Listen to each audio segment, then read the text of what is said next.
পূজার দিন যখন সবাই ভিড়ে হারিয়ে গেল এবং আমি পথ খুঁজতে খুঁজতে মন্দিরের একটা পুরনো কক্ষে ঢুকে পড়ল, শ্বশুরজি পেছন থেকে দরজা লাগিয়ে দিয়ে বললেন, এখন তোমাকে ছাড়ব না যতক্ষণ না তুমি হ্যাঁ বলো। দুর্গাপূজার সময় আমরা সবাই একটা বিখ্যাত মন্দিরে গিয়েছিল, হাজার হাজার ভক্ত। আমি পূজার উপকরণ কিনতে গিয়ে ভিড়ে পরিবার থেকে আলাদা হয়ে গেল, মোবাইলও নেটওয়ার্ক পাচ্ছিল না। আমি মন্দিরের ভেতরের অংশে ঘুরতে লাগল। হঠাৎ একটা পুরনো দরজা দেখল, যা অর্ধেক খোলা। ভাবল হয়তো এখান দিয়ে বেরোয়া যাবে। ভেতরে ঢুকে দেখল একটা অন্ধকার কক্ষ, দেওয়ালে প্রাচীন চিত্র আঁকা। হঠাৎ পেছন থেকে কেউ ঢুকল। আমি চমকে ঘুরল, শ্বশুরজি। তিনি দরজা বন্ধ করে দিলেন, বললেন, আরে তুমি এখানে? আমিও তোমাকে খুঁজছিল। মোমবাতির আলোয় কক্ষটা আবছা আলো, দেওয়ালে মিথুন মূর্তির খোদাই। তিনি চারপাশে তাকিয়ে বললেন, এই কক্ষ সম্পর্কে একটা গল্প আছে। বলা হয় যে দম্পতি এখানে প্রতিজ্ঞা করে তারা চিরকাল একসাথে থাকে। আমি বলল, চলুন বাইরে যাই, এখানে ভয় লাগছে। কিন্তু তিনি আমার হাত ধরে রাখলেন, বললেন, একটু দাঁড়াও, আমি তোমাকে কিছু বলবো। তিনি আমাকে দেওয়ালের পাশে নিয়ে গেলেন, যেখানে একজোড়া প্রেমিকের মূর্তি খোদাই করা। বললেন, দেখো এরা সমাজের বিরুদ্ধে গিয়ে প্রেম করেছিল, আর আমরা কেন পারব না? আমি বুঝতে পারছিল না কি বলছেন। তিনি আমার দুই কাজ ধরে সামনে দাঁড় করালেন, বললেন, আমি তোমাকে ভালোবাসি, এই মন্দিরে ভগবানের সামনে বলছি, তুমি আমার জীবন সঙ্গী হও। তিনি মূর্তির সামনে হাঁটু গেড়ে বসলেন, বললেন, আমি এখানে প্রতিজ্ঞা করছি তোমাকে রানীর মতো রাখব। তুমি শুধু একবার রাজি হও, এই পবিত্র জায়গায় আমরা আমাদের সম্পর্ক শুরু করি। আমার পুরো শরীর কাঁপছিল। এত পবিত্র জায়গায় এমন প্রস্তাব! মনে মনে একটা তীব্র আকাঙ্ক্ষা জাগল, কিন্তু মুখে বলল, বাবা উঠুন, ভগবান এসব দেখছেন, এটা মহাপাপ।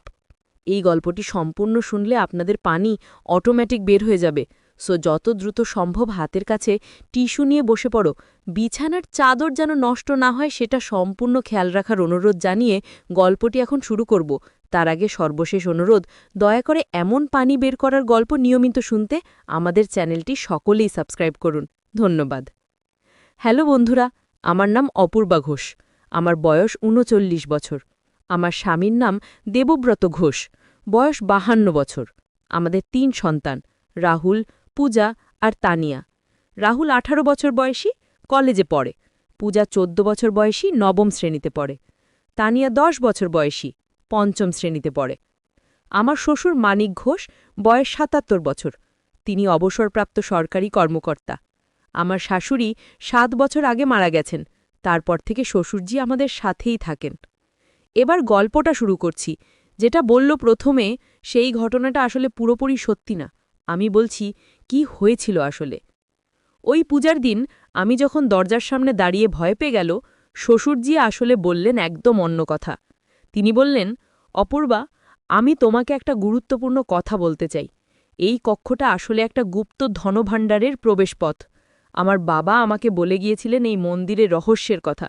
এখন তুমি আমাকে সাহায্য করবে এটা খুঁজে বের করতে। আমি অবাক হয়ে বলল, কি বলছেন বাবা, কিসের ধনভাণ্ডার? শ্বশুরজি মোবাইলের টর্চ জ্বালিয়ে দেওয়ালের খোদাইগুলো দেখাতে লাগলেন।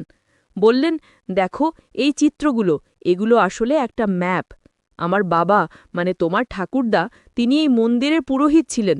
তিনি জানতেন এখানে ৩০০ বছরের পুরনো একটা রাজকীয় ধনভাণ্ডার লুকানো আছে। আমি এখনও বিশ্বাস করতে পারছিল না। বলল, কিন্তু বাবা, এই ভিড়ে হারিয়ে গেছি বলে পরিবার চিন্তিত হবে, আগে বাইরে যাই। শ্বশুরজি বললেন, শোনো, আমি জানি তুমি সাহসী মেয়ে, তোমার মাধ্যমেই আমি এই রহস্য সমাধান করতে চাই। দেবব্রতকে আমি কখনো বলিনি, কারণ ও এসব বিশ্বাস করে না, কিন্তু তুমি বুদ্ধিমতী এবং রহস্যপ্রিয়। তুমি আমাকে সাহায্য করবে তো? আমার মনে হলো এটা একটা অ্যাডভেঞ্চার হতে পারে। আমি সবসময় রহস্য উপন্যাস পড়তে ভালোবাসত, কিন্তু এখানে নিজের জীবনে এমন কিছু ঘটবে ভাবিনি। আমি বলল, ঠিক আছে বাবা, কিন্তু আগে পরিবারকে একটা মেসেজ দিই যে আমরা নিরাপদে আছি। শ্বশুরজি বললেন, হ্যাঁ সেটা করো, আর দেবব্রতকে বলো যে তুমি আমার সাথে মন্দিরের পেছনের অংশে গিয়ে কিছু বিশেষ পূজা করতে, ও চিন্তা করবে না। আমি মেসেজ পাঠালো। তারপর শ্বশুরজি দেওয়ালের খোদাইগুলো ব্যাখ্যা করতে শুরু করলেন। বললেন, দেখো এই প্রথম চিত্রটা, এটা একটা সূর্য দেবতার মূর্তি, এর পাশে ৩টে তারা আঁকা। এর মানে হচ্ছে ৩টে ধাপ পূর্ব দিকে যেতে হবে। আমরা সেই অনুযায়ী হাঁটতে শুরু করল। ৩ পা পূর্বে গিয়ে আরেকটা প্রাচীন দরজা পেল, এটা বন্ধ ছিল। শ্বশুরজি বললেন, এবার দ্বিতীয় সংকেত খুঁজতে হবে। দেওয়ালে একটা চাঁদের চিহ্ন থাকবে। আমরা দুজনে খুঁজতে লাগলো। প্রায় 10 মিনিট খোঁজার পর আমি একটা ছোট চাঁদের চিহ্ন পেল দরজার ডান পাশে। পেয়েছি বাবা, আমি উত্তেজিত হয়ে বলল। শ্বশুরজি এসে সেখানে হাত দিলেন। চাঁদের চিহ্নটা একটু চাপ দিতেই দরজাটা খুলে গেল। ভেতর থেকে ঠান্ডা বাতাস বের হলো। আমরা ভেতরে ঢুকলো। এটা একটা সিঁড়ি যা নিচের দিকে নেমে গেছে, অন্ধকার। শ্বশুরজি মোবাইলের টর্চ জ্বালিয়ে নিচে নামতে শুরু করলেন। আমি পেছন পেছন যেতে লাগলো। প্রায় 50টা ধাপ নেমে একটা বড় কক্ষে পৌঁছালো। দেওয়ালে প্রাচীন লিপি লেখা, মেঝেতে পাথরের টাইলস, আর মাঝখানে একটা বড় পাথরের বেদি। শ্বশুরজি বললেন, এই বেদিতে একটা রত্ন বসানো থাকবে, সেটা খুঁজে বের করতে হবে। আমরা বেদির চারপাশে ঘুরতে লাগলো। হঠাৎ আমার চোখে পড়ল বেদির নিচের দিকে একটা লাল রঙের পাথর। আমি নিচে বসে সেটা স্পর্শ করল। সাথে সাথে বেদির ওপরের অংশ সরে গেল। ভেতর থেকে একটা কাঠের বাক্স বের হলো। শ্বশুরজি খুশিতে বললেন, অসাধারণ অপূর্বা, তুমি সত্যিই দেবীর আশীর্বাদ পুষ্ট। আমরা বাক্সটা খুলল। ভেতরে সোনার কয়েন, মুক্তার হার, হীরের আংটি আর অনেক মূল্যবান রত্ন ছিল। কিন্তু সবচেয়ে আশ্চর্যের ব্যাপার ছিল একটা পুরনো পার্চমেন্টে লেখা চিঠি। শ্বশুরজি সেটা পড়তে লাগলেন। এটা মহারাজা প্রতাপ সিংহের লেখা। তিনি ব্রিটিশদের হাত থেকে এই ধনসম্পদ লুকিয়ে রেখেছিলেন আর লিখে গেছেন যে যে ব্যক্তি এই ধনভাণ্ডার খুঁজে পাবে সেই সম্পদের অধিকারী হবে।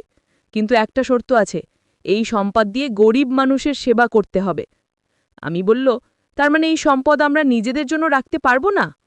শ্বশুরজি বললেন, না বেটা, কিন্তু আমরা এটা দিয়ে একটা ট্রাস্ট খুলতে পারি, গরিব ছেলেমেয়েদের পড়াশোনার জন্য একটা স্কুল বানাতে পারি। এটাই হবে সঠিক কাজ। আমি মনে মনে ভাবল, এটা সত্যিই একটা সুন্দর পরিকল্পনা। হঠাৎ আমরা শুনল ওপর থেকে পায়ের শব্দ আসছে, কেউ আমাদের খুঁজছে। আমি চিন্তিত হয়ে বলল, বাবা, কেউ আসছে।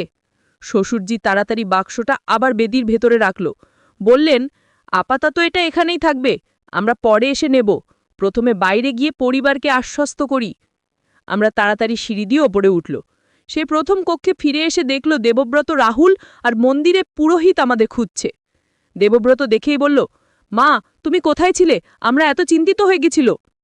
আমি বলল, আরে, ভিড়ে হারিয়ে গেছিল। তারপর ঠাকুরদা আমাকে খুঁজে পেয়ে এখানে নিয়ে এলো।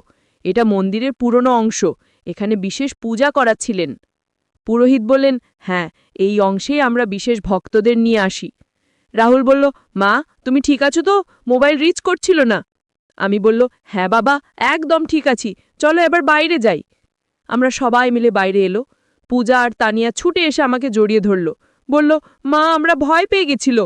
আমি তাদের আদর করে বলল, মা এখানে আছে না, চিন্তা করো না। সেদিন রাতে বাড়ি ফিরে শ্বশুরজি আর আমি একসাথে বসে পুরো পরিকল্পনা করলাম।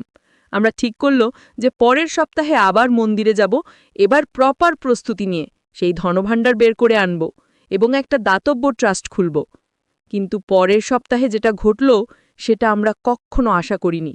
আমরা যখন আবার মন্দিরে গেল তখন দেখল সেই পুরনো কক্ষের দরজা পুলিশ টেপ দিয়ে বন্ধ করা। আমরা এক পুরোহিতকে জিজ্ঞেস করল, কি হয়েছে?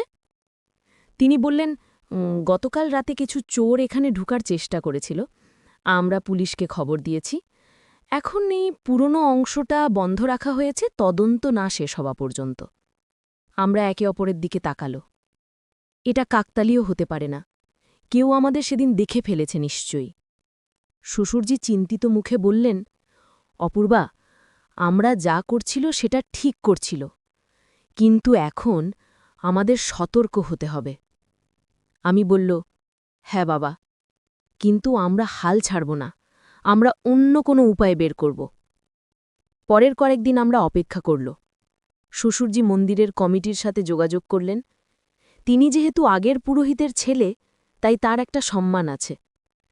তিনি কমিটিকে বললেন যে তিনি মন্দিরের পুরনো অংশটা সংস্কার করতে চান, তার বাবার স্মৃতিতে একটা দান করবেন। কমিটি রাজি হয়ে গেল। এইভাবে আমরা আবার সেই কক্ষে প্রবেশের অনুমতি পেল।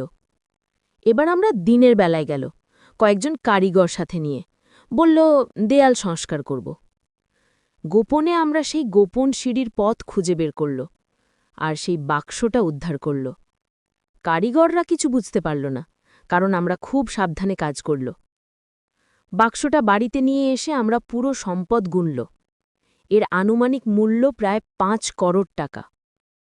শ্বশুরজি বললেন, এবার আমাদের সেই ট্রাস্ট খুলতে হবে, কিন্তু একটা সমস্যা আছে।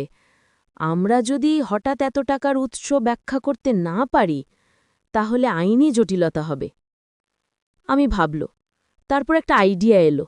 বলল, বাবা, আমরা এই সম্পদ মন্দির কমিটিকে দান করে দিতে পারি। বলবো আমরা প্রত্নতাত্ত্বিক খনন করতে গিয়ে এটা পেয়েছি, আর তারা এটা দিয়ে একটা স্কুল খুলবে। আমরা সেই স্কুলের ট্রাস্টি হব। শ্বশুরজি খুশি হয়ে বললেন, চমৎকার আইডিয়া, এভাবে আইনি সব দিক পরিষ্কার থাকবে। আমরা সেই পরিকল্পনা অনুযায়ী কাজ করল। মন্দির কমিটি খুশি হয়ে সম্মতি দিল। প্রত্নতত্ত্ব বিভাগকেও খবর দেওয়া হলো। তারা এসে সব যাচাই করল। ১ বছরের মধ্যে আমরা একটা সুন্দর স্কুল খুলল। শ্রী প্রতাপ সিং স্মৃতি বিদ্যালয়ে নাম দিল।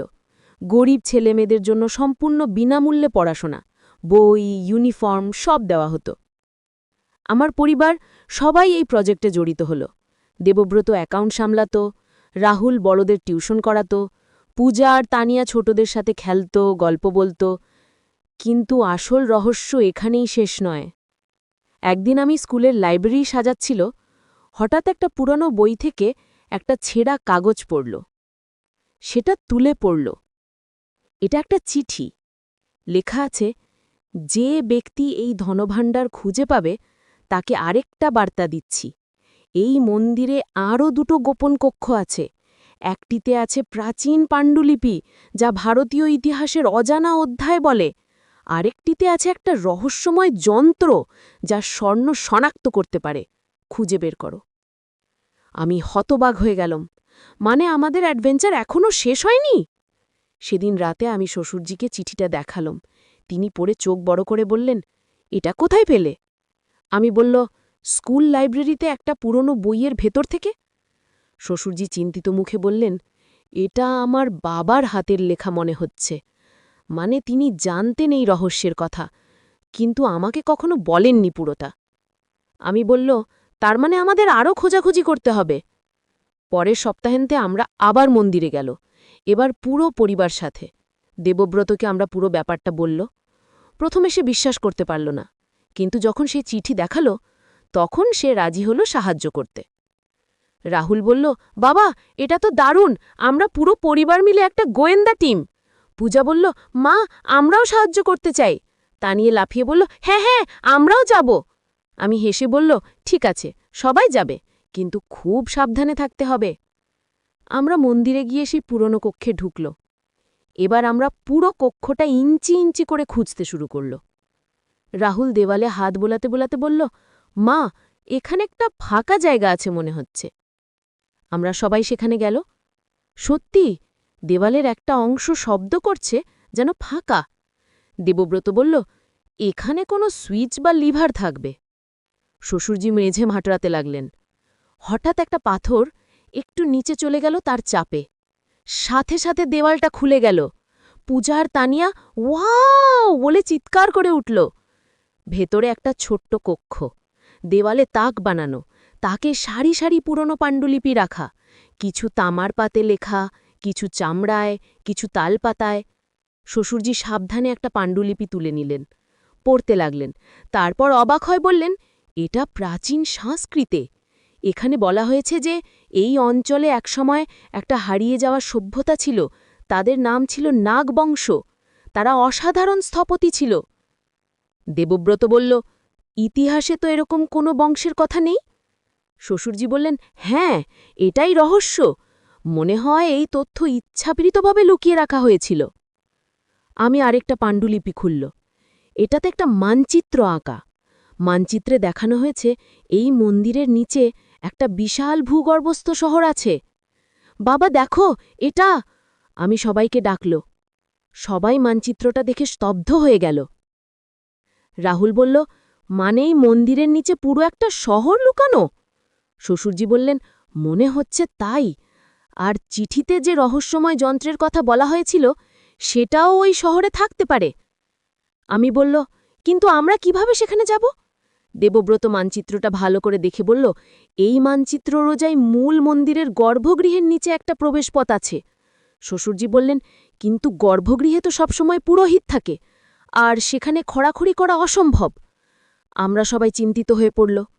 এত কাছে এসে আবার আটকে গেল। হঠাৎ পূজা বলল, মা, আগামী মাসে তো মন্দিরে বার্ষিক সংস্কার কাজ হয়, তখন তো পুরো মন্দির বন্ধ থাকে 10 দিন।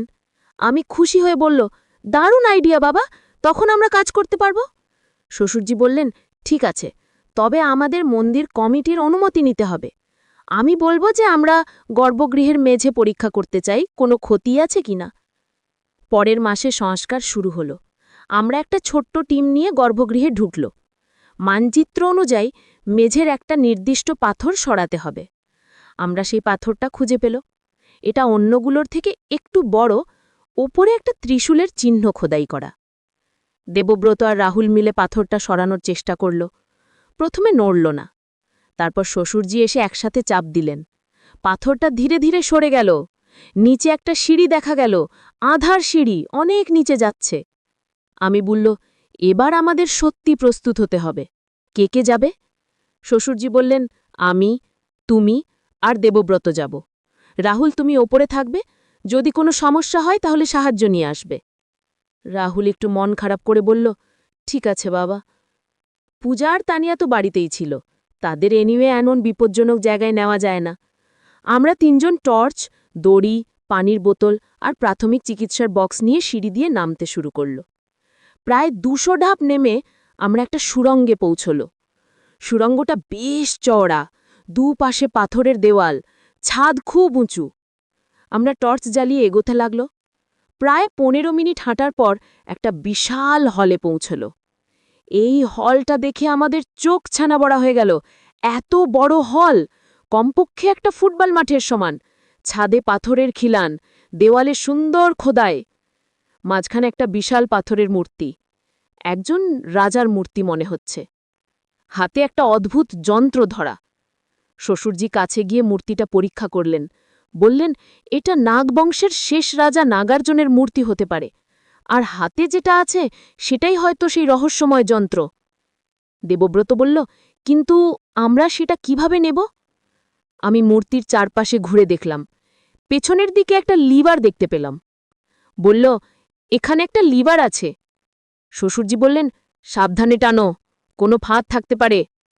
আমি খুব সাবধানে লিভারটা টানল। মূর্তির হাত নিচে নেমে গেল আর যন্ত্রটা বের করে দিল। দেবব্রত সেটা তুলে নিল। এটা দেখতে একটা কম্পাসের মতো, কিন্তু সূঁচটা উত্তর দক্ষিণ দেখায় না, এটা ঘুরছে অন্যদিকে। শ্বশুরজি বললেন, পাণ্ডুলিপিতে লেখা ছিল এই যন্ত্র ধাতু শনাক্ত করতে পারে, বিশেষ করে সোনা। আমি বলল, মানে এটা এক ধরনের মিটাল ডিটেক্টর? দেবব্রত বলল, মনে হচ্ছে তাই, কিন্তু এটা তো 1000 বছরের পুরনো প্রযুক্তি। আমরা যন্ত্রটা নিয়ে হলের চারপাশে ঘুরল। হঠাৎ যন্ত্রটা খুব জোরে কাঁপতে শুরু করল যখন আমরা একটা নির্দিষ্ট দেওয়ালের কাছে গেল। শ্বশুরজি বললেন, এর মানে এই দেওয়ালের পেছনে কিছু আছে। আমরা দেওয়ালটা ভালো করে দেখল। একটা গোপন দরজা খুঁজে পেল। সেটা খুলতেই ভেতর থেকে ঠান্ডা বাতাস বের হল। ভেতরে আরেকটা ছোট কক্ষ, আর সেই কক্ষে রাখা সোনার মূর্তি, অলংকার, পাত্র, মনে হচ্ছে পুরো একটা রাজকীয় ভাণ্ডার। কিন্তু আমরা কিছু নেওয়ার আগেই একটা অদ্ভুত শব্দ শুনল, যেন কেউ আমাদের দিকে আসছে। দেবব্রত ফিসফিস করে বলল, কেউ আসছে। আমরা 3 জন লুকানোর জায়গা খুঁজতে লাগল। কক্ষের এক কোণে একটা পাথরের পেছনে লুকালো। কিছুক্ষণ পর দেখল 3-4 জন মানুষ টর্চ হাতে হলে ঢুকল। তারা চারপাশে তাকাচ্ছে। একজন বলল, এখানেই আছে ধন ভাণ্ডার, বসের ইনফরমেশন একদম ঠিক। আরেকজন বলল, তাড়াতাড়ি কাজ সারতে হবে, মন্দিরের লোকজন জেগে ওঠার আগেই বেরোতে হবে। আমরা বুঝল এরা চোর। এরা কিভাবে এই গোপন পথের কথা জানল? শ্বশুরজি আমার কানে ফিসফিস করে বললেন, আমাদের আগের বারটিও দেখে ফেলেছে নিশ্চয়, তারপর আমাদের ফলো করেছে। চোরগুলো সেই সোনার কক্ষের দিকে এগোচ্ছে। আমরা কিছু করতে না পারলে তারা সব নিয়ে পালাবে। আমি হঠাৎ একটা আইডিয়া পেল। আমি মূর্তির পাশে যে লিভার ছিল সেটার কথা মনে পড়ল। যদি আবার সেটা টানি তাহলে কি হবে? আমি সাবধানে উঠে সেই লিভারের দিকে এগোল। দেবব্রত আমাকে থামাতে চাইল, কিন্তু পারল না। আমি লিভারটা টানল, সাথে সাথে হলের চারপাশে লুকানো দরজা খুলে গেল, আর ভেতর থেকে বের হল পুরনো দিনের ফাঁদ, তীর। কিন্তু আমরা যেখানে লুকিয়েছিল সেটা নিরাপদ জায়গা। তীরগুলো চোরদের দিকে ছুটে গেল। চোররা চিৎকার করে মেঝেতে শুয়ে পড়ল। তীরগুলো তাদের ওপর দিয়ে চলে গেল। এই সময় আমরা দৌড়ে সুড়ঙ্গের দিকে ছুটল। পেছন থেকে চোররা চিৎকার করছে, ধরো ওদের! আমরা দৌড়াতে দৌড়াতে সিঁড়িতে পৌঁছালো। ওপরে উঠতে লাগলো। পেছন থেকে পায়ের শব্দ আসছে। প্রায় ওপরে পৌঁছানোর সময় দেখল রাহুল পুলিশ নিয়ে এসেছে। রাহুল বলল, বাবা, আমি আপনাদের অনেকক্ষণ না দেখে পুলিশকে খবর দিয়েছি। পুলিশ নেমে চোরদের ধরল। আমরা পুরো ঘটনা বলল। পুলিশ ইন্সপেক্টর বললেন, আপনারা খুব সাহসী, কিন্তু এত বিপজ্জনক কাজ একা করা ঠিক হয়নি, আমাদের আগে জানানো উচিত ছিল। শ্বশুরজি বললেন, আপনি ঠিক বলেছেন, আমাদের ভুল হয়েছে। পরের দিন সব খবরের কাগজে এই আবিষ্কারের খবর এলো। প্রাচীন ভূগর্ভস্থ শহর আবিষ্কার, হারিয়ে যাওয়া নাগ বংশের রহস্য উন্মোচন, এরকম শিরোনাম। আমাদের পরিবার বিখ্যাত হয়ে গেল, কিন্তু আমরা সেলিব্রিটি হতে চাইনি। আমরা চেয়েছিল এই ঐতিহাসিক আবিষ্কার সঠিকভাবে সংরক্ষণ করতে। সরকার একটা কমিটি গঠন করল। শ্বশুরজি সেই কমিটির সদস্য হলেন। পুরো ভূগর্ভস্থ শহরটা পরিষ্কার করে একটা মিউজিয়াম বানানোর পরিকল্পনা হলো। আর সেই রহস্যময় যন্ত্রটা, সেটা নিয়ে বিজ্ঞানীরা গবেষণা শুরু করলেন। তারা বললেন এটা পৃথিবীর প্রাচীনতম মেটাল ডিটেক্টরগুলোর একটা, ভারতীয় প্রাচীন বিজ্ঞানের একটা অসাধারণ নিদর্শন। কয়েক মাস পর যখন সব কাজ শেষ হলো, আমরা পুরো পরিবার মিলে আবার সেই মন্দিরে গেল, এবার পর্যটক হিসেবে। মিউজিয়াম খুবই সুন্দর হয়েছে। সেই ভূগর্ভস্থ শহরে এখন লাইট লাগানো হয়েছে, নিরাপত্তা ব্যবস্থা আছে, গাইড আছে। তানিয়া উত্তেজিত হয়ে বলল, মা, আমরাই এইসব আবিষ্কার করেছি, আমাদের নাম এখানে লেখা আছে। সত্যি, মিউজিয়ামের প্রবেশপথে একটা ফলক লাগানো, যেখানে লেখা আছে, এই ঐতিহাসিক আবিষ্কারের জন্য শ্রদ্ধেয় মানিক ঘোষ এবং ঘোষ পরিবারকে বিশেষ ধন্যবাদ। পূজা বলল, মা, এটা আমাদের জীবনের সবচেয়ে বড় অ্যাডভেঞ্চার ছিল। আমি হেসে বললাম, হ্যাঁ বাবা, আর সবচেয়ে ভালো ব্যাপার হলো আমরা একসাথে ছিল। দেবব্রত আমার হাত ধরে বলল, আমি গর্বিত তোমাকে নিয়ে, তুমি না থাকলে এই আবিষ্কার কখনো হতো না। শ্বশুরজি বললেন, অপূর্বা, তুমি আমার এই বুড়ো বয়সে এমন একটা রোমাঞ্চকর অভিজ্ঞতা দিলে। আমার বাবার স্বপ্ন পূরণ হলো তোমার জন্য। রাহুল বলল, মা, তুমি সত্যি সুপার হিরো। আমরা সবাই হাসল। কিন্তু গল্প এখানেই শেষ নয়। কয়েক সপ্তাহ পর একদিন একজন বৃদ্ধ মানুষ আমাদের বাড়িতে এলেন। তিনি নিজেকে পরিচয় দিলেন প্রফেসর সুব্রত মুখার্জি বলে। তিনি প্রত্নতত্ত্ববিদ। তিনি বললেন, আমি নাগ বংশ নিয়ে গত ৩০ বছর ধরে গবেষণা করছি। আপনাদের আবিষ্কার আমার সব তথ্য প্রমাণ করে দিয়েছে। আমি আপনাদের ধন্যবাদ জানাতে এসেছি। শ্বশুরজি বললেন, আপনাকে স্বাগত প্রফেসর, আমরাও আপনার গবেষণা সম্পর্কে জানতে আগ্রহী। প্রফেসর একটা পুরনো ব্যাগ থেকে কিছু কাগজ বের করলেন। বললেন, আমার কাছে একটা প্রাচীন ম্যাপ আছে। এটা দেখায় যে এই অঞ্চলে আরও ৩টে এরকম ভূগর্ভস্থ শহর আছে, একটা পাহাড়ের নিচে, একটা নদীর তলায়, আর একটা জঙ্গলের মধ্যে। আমরা সবাই অবাক হয়ে গেল, আরও ৩টে? প্রফেসর বললেন, আমি একা এসব খুঁজে বের করতে পারবো না, আমার সাহায্য দরকার। আপনারা কি আমাকে সাহায্য করবেন? আমি দেবব্রতর দিকে তাকালো। দেবব্রত হাসল। শ্বশুরজি মাথা নাড়ল। রাহুল, পূজা, তানিয়া সবাই উত্তেজিত হয়ে হ্যাঁ বলল। আমি প্রফেসরকে বললাম, আমরা তৈরি, কখন শুরু করব? প্রফেসর হেসে বললেন, পরের মাসে, আগে প্রস্তুতি নিতে হবে। এবার আমাদের যেতে হবে আরও দূরে, আরও গভীরে। সেই রাতে আমরা পরিবার মিলে আলোচনা করল। এটা একটা নতুন অ্যাডভেঞ্চারের শুরু। দেবব্রত বলল, এবার আমাদের আরও সতর্ক হতে হবে। পাহাড়, নদী, জঙ্গল, এসব জায়গা বিপজ্জনক। শ্বশুরজি বললেন, ঠিক আছে, আমরা প্রপার ট্রেনিং নেব, পর্বতারোহণ, সাঁতার, জঙ্গলে বেঁচে থাকার কৌশল সব শিখব। রাহুল বলল, আমি ড্রোন ওড়ানো শিখছি, সেটা কাজে লাগবে।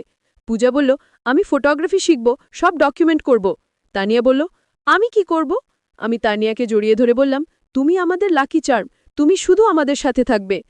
পরের কয়েক মাস আমরা প্রস্তুতি নিল। সত্যিই পর্বতারোহণ কোর্স করল, সাঁতার শিখল, প্রাথমিক চিকিৎসা শিখল, জঙ্গলে বেঁচে থাকার কৌশল শিখল, আর প্রফেসরের সাথে নিয়মিত মিটিং করল। সেই প্রাচীন ম্যাপ পড়তে শিখল, নাগবংশের ইতিহাস পড়ল। আমরা জানতে পারলাম যে নাগবংশ আসলে একটা অত্যন্ত উন্নত সভ্যতা ছিল।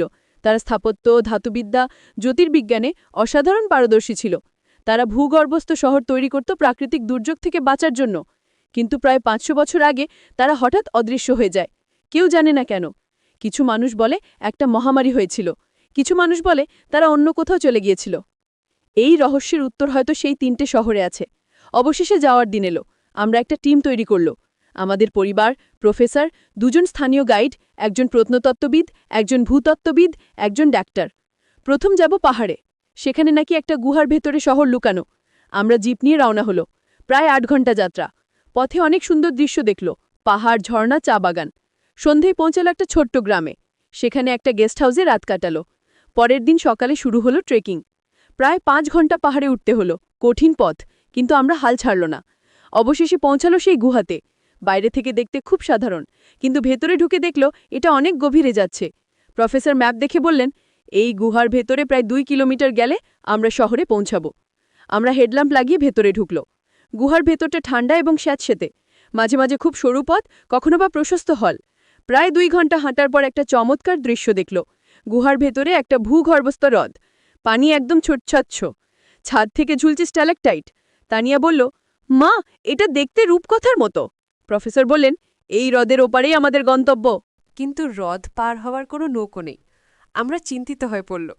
রাহুল বলল, আমি ড্রোন উড়িয়ে ওপাশটা দেখি। ড্রোন উড়িয়ে দেখা গেল হ্রদটা খুব বড় না, কিন্তু গভীর।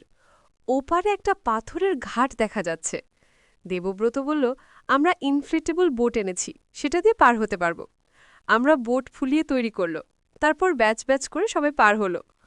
ওপারে পৌঁছে দেখল পাথর কেটে সিঁড়ি তৈরি করা। সিঁড়ি উপরে উঠে গেছে। আমরা সিঁড়ি দিয়ে উঠতে শুরু করল। প্রায় 50টা ধাপ উঠে একটা বিশাল দরজা দেখল। দরজায় সেই নাগবংশের প্রতীক খোদাই করা, একটা সাপ যেটা বৃত্তাকার হয়ে নিজের ল্যাজ কামড়ে আছে। প্রফেসর উত্তেজিত হয়ে বললেন, এটাই, আমরা ঠিক জায়গায় এসেছি। দরজায় কোনো হাতল নেই, শুধু মাঝখানে একটা গোলাকার খাঁজ।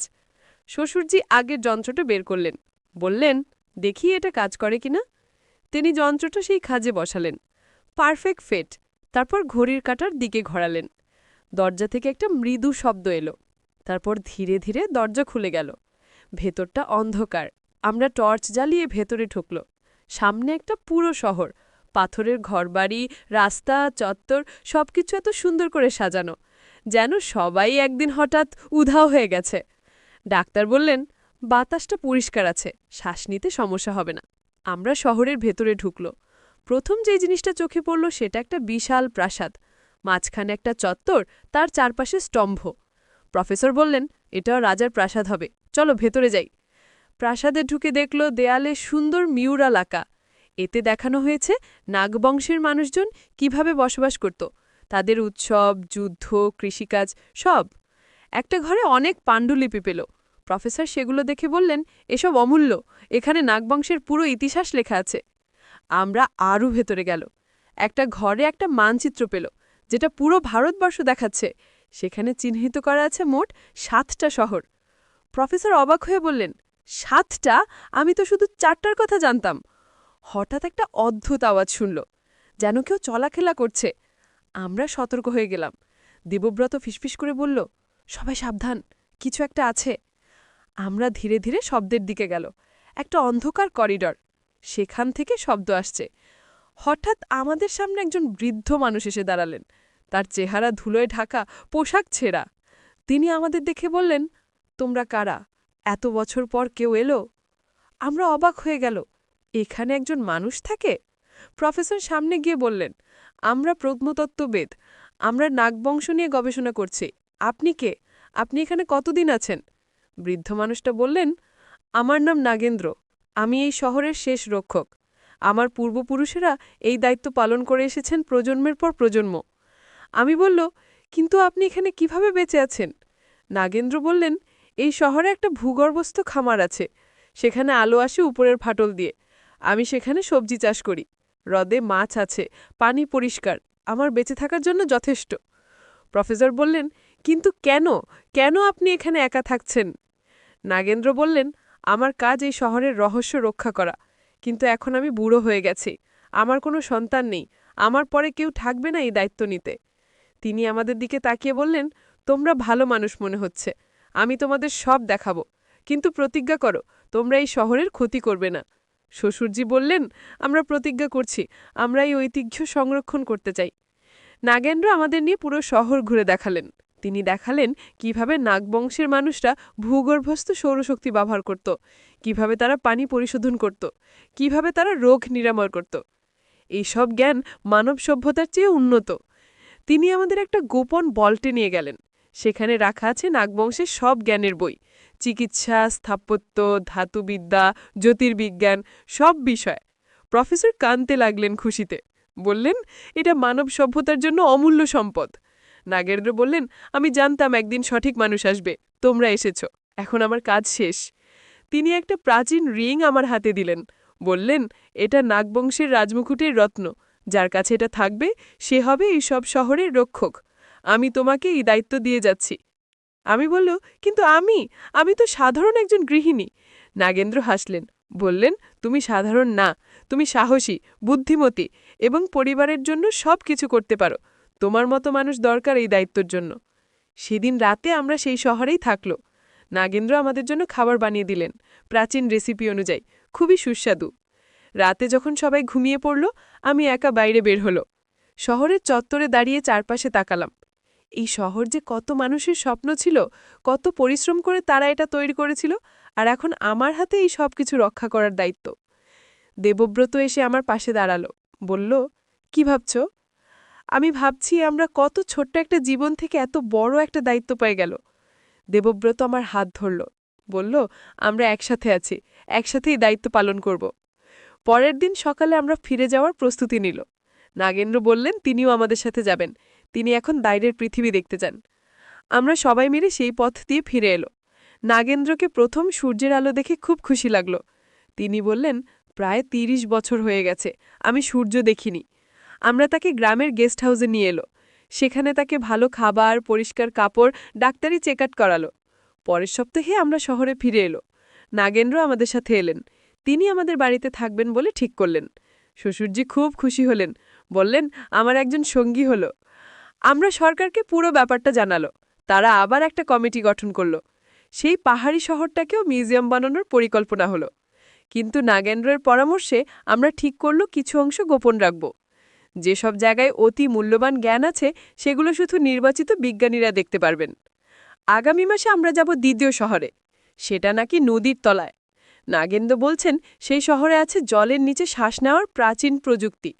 রাহুল এখন স্কুবা ডাইভিং শিখছে, পূজা আন্ডার ওয়াটার ক্যামেরা কিনেছে, তা নিয়ে সাঁতার প্র্যাকটিস করছে। আমাদের পরিবার এখন একটা অ্যাডভেঞ্চার টিম, আর আমি এখন নাগবংশের রক্ষক। কিন্তু সবচেয়ে বড় কথা, আমরা একসাথে আছি, আমাদের বন্ধন আরও শক্তিশালী হয়েছে। এই অ্যাডভেঞ্চার আমাদের শুধু ধনসম্পদ দেয়নি, দিয়েছে অমূল্য স্মৃতি, অভিজ্ঞতা এবং একে অপরের প্রতি আরও গভীর ভালোবাসা। আর সেই শুরুর ঘটনা, যেটা দিয়ে আমি গল্প শুরু করেছিলাম, সেটা সত্যি ছিল না। আসল সত্যি ছিল এই অসাধারণ রহস্যময় যাত্রা। শ্বশুরজি আমাকে প্রস্তাব দিয়েছিলেন একটা অ্যাডভেঞ্চারে যোগ দিতে, আর আমি হ্যাঁ বলেছিল। সেই হ্যাঁ আমার জীবন পাল্টে দিয়েছে। এখন আমাদের সামনে আরও অনেক অ্যাডভেঞ্চার অপেক্ষা করছে। 5টা শহর এখনও খুঁজে বের করতে হবে। কত রহস্য, কত জ্ঞান লুকিয়েছে সেখানে। কিন্তু আমি জানি আমার পরিবার আমার সাথে আছে। আমরা একসাথে যে কোনো চ্যালেঞ্জ মোকাবেলা করতে পারব। এই ছিল আমার গল্প। গল্প একটা সাধারণ গৃহিণীর যে হয়ে উঠল একটা প্রাচীন সভ্যতার রক্ষক। গল্প একটা পরিবারের যারা একসাথে রহস্যের জগতে ডুব দিল। আর জানো কি, এই গল্প এখনও শেষ হয়নি। প্রতিদিন নতুন কিছু ঘটছে, নতুন আবিষ্কার হচ্ছে, নতুন রহস্য উন্মোচিত হচ্ছে। হয়তো একদিন আমি তোমাদের বলবো বাকি 5টা শহরের গল্প। কিভাবে আমরা নদীর তলায় গিয়ে সেই জলমগ্ন শহর খুঁজে পেলাম, কিভাবে জঙ্গলের গভীরে লুকানো সেই বিস্তৃত নগরী আবিষ্কার করলাম। কিন্তু আজকের গল্প এখানেই শেষ। এই গল্প শুনে তোমরা কি বুঝলে? জীবনে কখনো হাল ছেড়ে দিও না। কখনো জানো না কখন একটা সাধারণ দিন পাল্টে যায় অসাধারণ অ্যাডভেঞ্চারে। পরিবারকে সব সময় সাথে রাখো, তারাই তোমার সবচেয়ে বড় সম্পদ। আর সাহস রাখো, জীবনে রহস্য থাকবেই, সেসব রহস্যের সমাধান খুঁজতে ভয় পেও না। তোমাদের জীবনেও হয়তো এরকম কোনো অ্যাডভেঞ্চার অপেক্ষা করছে।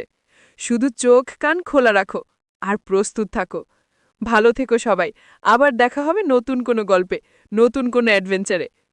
এই ছিল অপূর্বা ঘোষের গল্প, নাগবংশের রক্ষকের গল্প, একটা পরিবারের অসাধারণ যাত্রার গল্প। গল্প শেষ।